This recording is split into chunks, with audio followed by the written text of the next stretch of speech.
2 دسمبر کو United nations کی طرف سے دنیا میں غلامی کے خاتمے کا دن منایا جاتا ہے. تو آج یہ دن منایا جا رہا ہے. اچھا، غلامی کی بہت ساری قسمیں ہوتی ہیں. ایک تو فزیکل غلامی ہوتی ہے یا جسمانی غلامی ہوتی ہے. اور آپ کو یاد ہوگا شاید کہ ایک زمانہ تھا جب غلاموں کو بیڑیاں پہنا کے رکھا جاتا تھا تاکہ وہ کہیں بھاگ نہ جائیں.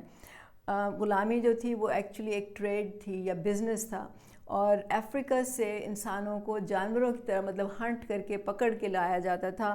ان کو سمندری جہازوں میں جانوروں کی طرح بھر کے ٹرانسپورٹ کیا جاتا تھا، اور پھر یورپین ملکوں میں یا امریکہ میں ان کی منڈیاں لگتی تھیں جس میں ان کو جانوروں کی طرح بیچا جاتا تھا، خریدا اور بیچا جاتا تھا. اور پھر جو خریدنے والا تھا وہ ان کو جا کے مطلب جانوروں کی طرح ہی رکھتا تھا. اس کو بس اتنا ہی کھانے کو ملتا تھا کہ وہ زندہ رہے، اور ان سے بہت ہی مشکل قسم کی مشقت لی جاتی تھی، مارا پیٹا جاتا تھا. مطلب ان کو انسان نہیں سمجھا جاتا تھا. پھر آہستہ آہستہ روشن خیالی آئی، ہیومن رائٹس کی بات ہوئی، تو غلامی کا دور جو تھا آہستہ آہستہ وہ ختم ہوا. بلکہ امریکہ میں تو اسی ایشو پہ خانہ جنگی ہوئی، اور اس کے بعد وہاں پہ یہ ختم ہوا. حالانکہ ڈسکریمنیشن تو ابھی تک باقی ہے. لیکن غلامی کی اور بھی بہت سی قسمیں ہوتی ہیں. مثلا معاشی غلامی ہے، پھر ذہنی یا نفسیاتی غلامی ہے. آج کل کی جو غلامی جس کو ماڈرن سلیوری کہتے ہیں، اس کے زمرے میں بانڈڈ لیبر ہوتی ہے، فورسڈ لیبر ہوتی ہے. پھر اس کے علاوہ فورس میرجز بھی اسی کے نیچے آتی ہیں. ہیومن ٹریفکنگ ہے. پھر ڈیٹ بانڈیج ہے، مطلب یہ کہ قرضے لے کے جو لوگ مجبور ہو جاتے ہیں کام کرنے پہ یا غلامی کرنے پہ.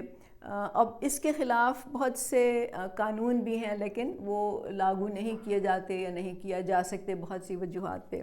اور یہ اس قسم کی جو غلامی ہے یہ across racial, across national, across religious, across cultural boundaries ہے.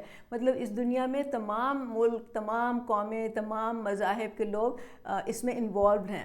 تو یہ ایک بہت ہی، اس وقت کہتے ہیں دنیا میں 50 ملین کے قریب جو ہیں وہ غلام جو ماڈرن سلیوری ہے اس کا شکار ہیں لوگ.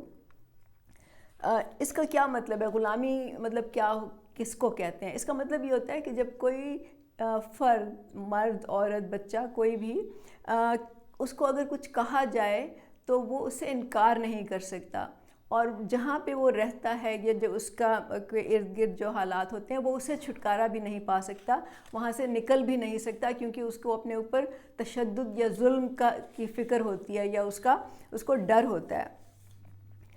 تو یہ تو غلامی کی وہ قسمیں ہیں جو سب کے سامنے ہیں، بالکل واضح ہیں، ہمیں نظر آتی ہیں. اور جیسے میں نے کہا اس کے خلاف قوانین بھی ہیں. ان کا اطلاق ہو یا نہ ہو وہ ایک الگ بحث ہے، اس پہ ہم ابھی نہیں جائیں گے. لیکن اس کے علاوہ جو میں نے کہا معاشی، ذہنی اور نفسیاتی غلامی ہے، وہ شاید اس سے بھی زیادہ، ایک حساب سے اس سے بھی زیادہ بدتر ہے. اور کئی جگہ تو یہ ساری غلامیاں اکٹھی پائی جاتی ہیں. مطلب جو جسمانی غلامی ہے وہ نفسیاتی اور ذہنی غلامی میں بدل سکتی ہے. ذہنی غلامی یا نفسیاتی غلامی یا معاشی غلامی جسمانی غلامی کے ساتھ جڑ جاتی ہے. تو یہ ساری چیزیں انٹر کنیکٹڈ ہیں. روسو نے کہا تھا، جو ایک فلاسفر ہے، اس نے کہا تھا man is born free but everywhere is in chains. تو یہ بہت پہلے کا اس کا کوٹ ہے. تو آج کل بھی یہی ہے کہ انسان جو ہے وہ آزاد نہیں ہے. اچھا، معاشی غلامی جو ہے وہ صرف افراد کی نہیں ہوتی، وہ ملکوں کی بھی ہوتی ہے، وہ قوموں کی بھی ہوتی ہے. اور اس وقت جو دنیا میں معاشی نظام ہے جو کہ سرمایہ داری نظام ہے یا نیو لبرل اکانومی ہے، وہ اس پورے ایشو کے ساتھ جڑا ہوا ہے. سرمایہ داری نظام جو کہ سود، منافع اور رینٹ، اس کے 3 ستون ہیں، اس پہ قائم ہے، اور اس کا جو بیس ہے وہ پرائیویٹ پراپرٹی ہے. تو اس وقت جو تمام چھوٹے اور غریب ملک جو ہیں وہ اس کا شکار ہیں اور اس کے شکنجے میں پھنسے ہوئے ہیں. اب اس سے آزادی، اصل میں آزادی حاصل کرنے کے لیے تو ایک پوری عالمگیر مہم کی ضرورت ہے. اور پاکستان بھی انہی ملکوں میں سے، ہمیں معلوم ہے، ہم روزانہ IMF کے دروازے کھٹکھٹا رہے ہوتے ہیں، تو ہمیں معلوم ہے کہ پاکستان بھی انہی ملکوں میں ایک ملک ہے جو اس سے چنگل سے چھٹکارا نہیں کر پا رہا. اچھا، اس کی وجہ کیا ہے؟ اصل میں بات یہ ہے کہ جو عالمی نظام ہے، عالمی معاشی نظام جو میں نے کہا جو کیپٹلسٹ سسٹم ہے، اس میں جو انٹرنیشنل کیپٹلسٹ ہوتا ہے یا انٹرنیشنل سرمایہ دار جو ہوتا ہے، اس کا نیشنل کیپٹلسٹ کے ساتھ یا جو ملک کے اندر جو آپ کا سرمایہ دار ہوتا ہے ان کا ایک گٹھ جوڑ ہوتا ہے، اور ان کا گٹھ جوڑ اپنے فائدے کے لیے ہوتا ہے، اپنے مفاد کے لیے ہوتا ہے، اپنے منافع کے لیے ہوتا ہے. اور جب یہ ہوتا ہے تو زیادہ حصہ جو ہے وہ ظاہر ہے کہ جو زیادہ طاقتور سرمایہ دار ہے اس کو مل جاتا ہے، تھوڑا بہت جو ہے وہ آپ کے نیشنل سرمایہ دار کو ہی مل جاتا ہے، لیکن عام آدمی کو کچھ نہیں مل سکتا. عام انسان جو ہے وہ نقصان ہی نقصان میں رہتے ہیں. تو اس کی بنیادی وجہ یہی ہے، اور یہی وجہ ہے کہ ہم آئی ایم ایف سے چھٹکارا نہیں پا رہے، کیونکہ انٹرنیشنل کیپٹلسٹ کا اور آپ کے نیشنل جو کیپٹلسٹ ہیں جو کہ پاکستان میں کرونی کیپٹلزم ہے، یہ ان کا ایک گٹھ جوڑا ہے جس سے ہم چھٹکارا نہیں کر پا رہے. اب عمران خان نے حقیقی آزادی کا نعرہ لگایا تھا، لیکن جب تک آزادی اس کو حاصل کرنے کے لیے اس کے پیچھے پورا ایک پلان نہ ہو، اس کو سمجھا نہ جائے، یہ نعرہ کھوکھلا ہے بالکل. اور اس کو ختم کرنے کے لیے وڈیرا شاہی کو ختم کرنا پڑے گا، جاگیرداری نظام کو ختم کرنا پڑے گا، فیوڈلزم کو ختم کرنا پڑے گا. تو عمران خان تو اس کی تو بات ہی نہیں کرتے. وہ تو یہ کہتے ہیں کہ جب تک انصاف نہ ہو، جب تک قانون کا بول بالا نہ ہو، تب تک میں تو کوئی معاشی پلان بنا ہی نہیں سکتا. اور یہ بالکل ہی ایک مضحکہ خیز بات ہے، اٹس ریڈیکیولس ایکچولی، کیونکہ جب تک آپ کا معاشی نظام نہیں ٹھیک ہوگا تب تک آپ نہ قانون کی بالادستی کر سکتے ہیں اور نہ ہی آپ کوئی انصاف کا نظام لے کے آ سکتے ہیں. بلکہ عمران خان تو خود اگر وہ جہاں پہ قانون کی بالادستی کی بات کرتے ہیں اور اسٹیبلشمنٹ کو وہ مورد الزام ٹھہراتے ہیں کہ نیب ان کے کنٹرول میں تھی، وہیں پہ جب اعظم سواتی صاحب نے ایک غریب خاندان کو ایف آئی آر کٹوایا تھا تو اس کے نتیجے میں عمران خان نے خود جو اسلام آباد کے آئی جی پولیس تھے ان کو انہوں نے ٹرانسفر کر دیا تھا. تو وہ کس کے ساتھ کھڑے ہوئے تھے؟ وہ اس وقت طاقتور کے ساتھ کھڑے ہوئے تھے، وہ اس غریب کے ساتھ نہیں کھڑے ہوئے تھے. اور یہ بھی پتہ چلا تھا اس وقت کہ اعظم سواتی جس زمین کی بات کر رہے تھے جہاں پہ انہوں نے کہا کہ جی میرے فروٹ کے باغات تھے اور وہ ان کو تباہ و برباد کر دیا اس بھینس نے آ کے، ایکچولی وہ بھی انلیگل پراپرٹی پہ واقع تھے. اعظم سواتی نے وہ property illegally C D A سے ہتھیائی ہوئی تھی. تو عمران خان تو اس وقت طاقتور کے ساتھ کھڑے تھے، انہوں نے کوئی قانون کا بول بالا کرنے کی کوشش نہیں کی، بلکہ آئی جی پولیس کو ادھر سے تبادلہ کرا دیا جس نے کہ اس کی انویسٹیگیشن کی تھی. بہرحال تو آزادی جو ہے صرف ایک کھوکھلا نعرہ نہیں ہے، اس کے پیچھے پلان کرنا پڑتا ہے اس کو. اب پاکستان کے کانٹیکس میں اگر ہم دیکھیں تو اس وقت ہم ایک زرعی ملک ہیں اور ہماری ایکچولی جو زرعی پیداوار ہے وہ آہستہ آہستہ کم ہو رہی ہے بڑھنے کے بجائے. تو اس کا مطلب ہے کہ ہم مزید دلدل میں پھنستے چلے جا رہے ہیں. تو برابری پارٹی کے منشور میں یہ ایک اولین پرائیورٹی ہوگی جس کو ہم ایڈریس کریں گے، جس کا مطلب ہے کہ ہم انڈسٹری لگائیں گے، ہم اس کے لیے فیوڈلزم کا خاتمہ کریں گے، اس کے لیے تعلیم اور صحت اور روزگار کے مواقع مہیا کریں گے. بہرحال وہ ایک الگ ڈسکشن ہے.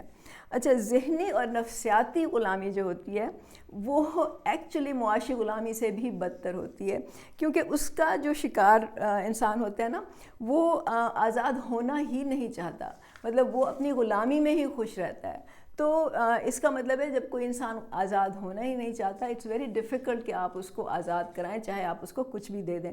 اس کا ذہن اس طرح سے بند کر دیا جاتا ہے کہ وہ غلامی کو اپنی قسمت اور اپنا مقدر سمجھ کر وہ اس کو ایکسیپٹ کر لیتا ہے یا کر لیتی ہے، اور وہ اسی حال میں سمجھتے ہیں کہ اسی حال میں ہمیں رہنا ہے، ہم اس کے لیے کوئی کوشش، جد و جہد، اسٹرگل ہم کچھ نہیں کر سکتے کیونکہ اس کا کوئی فائدہ نہیں ہوگا، کیونکہ ہم اپنے مقدر سے تو نہیں لڑ سکتے.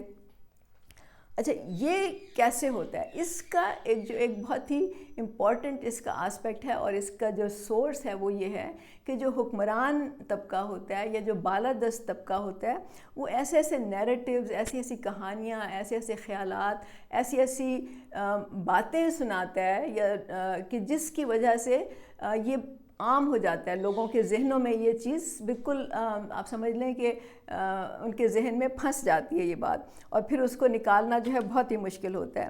اب وہ چاہے کولونیل نظام ہو جس میں کہ آپ کے سامراجی قوتیں آتی ہیں اور وہ ملکوں پر قبضہ کرتی ہیں، اور وہ وہاں کے جو لوکل باشندے ہوتے ہیں ان کے ساتھ وہ وہی سلوک کرتی ہیں۔ یہی حال جو ہے وہ ڈیرہ شاہی میں جاگیردار کرتا ہے، اور یہی حال پدر شاہی نظام میں مرد جو ہیں وہ عورتوں کے ساتھ کرتے ہیں۔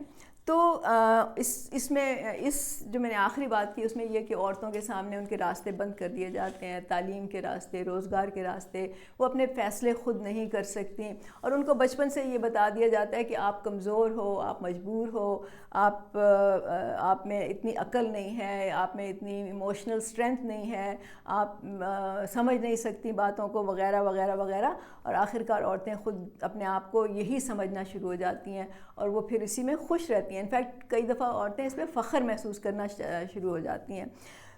ان تمام چیزوں کے پیچھے جو میں نے ابھی 3 آپ کو بتایا نا کہ کولونیل نظام تھا، وڈیرہ شاہی، اور یہ جو پدر شاہی کا نظام ہے، ان کے پیچھے کیا محرک ہے؟ اس کے پیچھے اصل میں دولت کا حصول اور طاقت یا کنٹرول جو ہے وہ اس کے پیچھے ایک انسینٹیو ہے۔ مطلب لوگ چاہتے ہیں کہ وسائل پر ان کا کنٹرول ہو اور طاقت ہو ان کے ہاتھ میں، تاکہ وہ دوسروں کو کنٹرول کر سکیں، وہ وسائل پہ کنٹرول کر سکیں، تمام دولت ان کے پاس ہو، ملک فیصلے کرنے کا اختیار ان کے پاس ہو، اور یہ محرک ہے اس چیز کا۔ تو اب اس کا مطلب یہ ہے کہ یہ تمام جو غلامی کی قسمیں میں نے آپ کو بتائی ہیں، اس کے خلاف آپ بے شک سخت قانون بنائیں، میں سمجھتی ہوں کہ ہونے چاہیے، ان لوگوں کو سزائیں بھی ملنی چاہیے جو اس کی خلاف ورزی کرتے ہیں، لیکن اصل آزادی جو ہے دنیا میں وہ تب آئے گی جب اس دنیا کا ہر فرد بلا تفریق رنگ، نسل، مذہب، فرقہ، قومیت، زبان، جینڈر، اس سے بالا تر ہو کے جب ہر انسان آزاد ہوگا۔ یہی انسان کی آخری آپ سمجھ لیں کہ اس کا مقام ہے۔ اس کو معاشی آزادی ہوگی، اس کو بولنے کی آزادی ہوگی، اس کو فیصلہ کرنے کی آزادی ہوگی، اس کو سیکھنے کی آزادی ہوگی، تعلیم کی آزادی ہوگی، روزگار کی آزادی ہوگی، اظہار رائے کی آزادی ہوگی۔ تو اگر ہم اب یہ پاکستان کے کانٹیکسٹ میں دیکھیں، ہم تو چاہتے ہیں کہ پوری دنیا میں ایسا ہو، لیکن اگر ہم پاکستان کے کانٹیکسٹ میں دیکھیں تو یہ کرنے کے لیے صرف قوانین کافی نہیں ہیں، ہمیں معاشرے میں تبدیلی لانی پڑے گی۔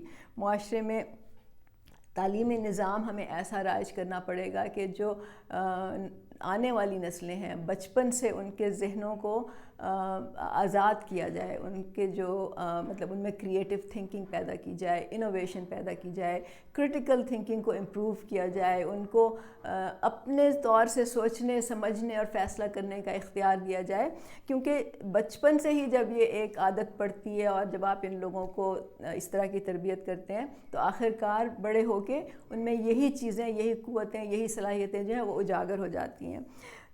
تو یہ بہت امپورٹنٹ ہے کہ ہم سب اپنے اور آنے والی نسلوں کے ذہنوں کو آزاد کریں، اور جو صدیوں کے ہمارے جالے پھنسے ہوئے ہیں، ہمارے ذہن جس میں جکڑے ہوئے ہیں، ہم ان کو نکالیں، پھینکیں اور ہم اس سے آزاد ہوں۔